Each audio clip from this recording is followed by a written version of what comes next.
It's time to talk about threading text frames together.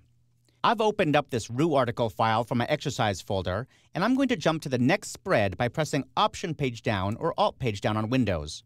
And I'll use Command spacebar or Control spacebar to zoom in just at the top of this page. I see here that I have two frames, one full and one empty. And in this full one on the left, down here in the lower right corner, I see a symbol, a little plus sign, and that is an indicator that this text frame is overset. There's more text than can fit into this frame. Now, we could make the text frame bigger, of course, but in this case, we want the text to flow from this frame into this empty frame. This is called threading. You thread from one frame to another. Now, you'd think you'd use the Type tool to do this. After all, you're dealing with text. But in fact, it won't work with the Type tool. It's a strange quirk of InDesign. You have to use the Selection tool. You select one of the frames with the Selection tool, and then you'll notice in the upper left corner, there's a little square that's very similar to the one in the lower right corner.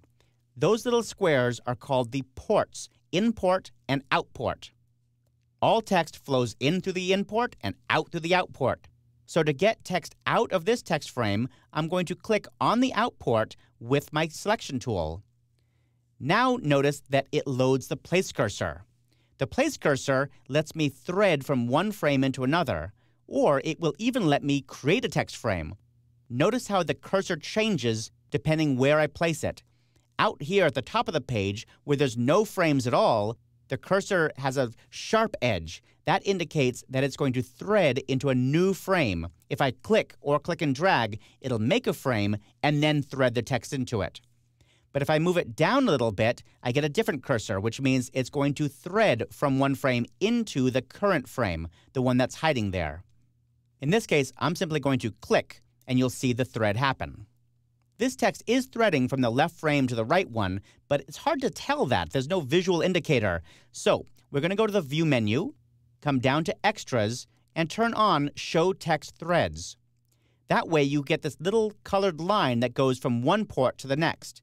In fact, if I move this frame down, you'll see that line a little bit more clearly. It always threads from one port to the next. Okay, so we threaded these together, but what if we didn't want that? What if we want to break that thread? How can we do that?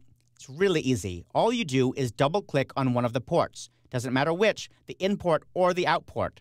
In this case, I'll double-click on this in-port, and it breaks the link again. You can see that this text frame is now overset once again.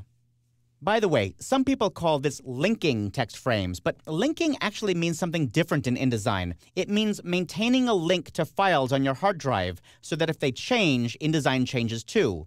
I'm going to talk about that in detail in a later chapter. So remember, when you're talking about text flowing from one frame to another, always call it threading.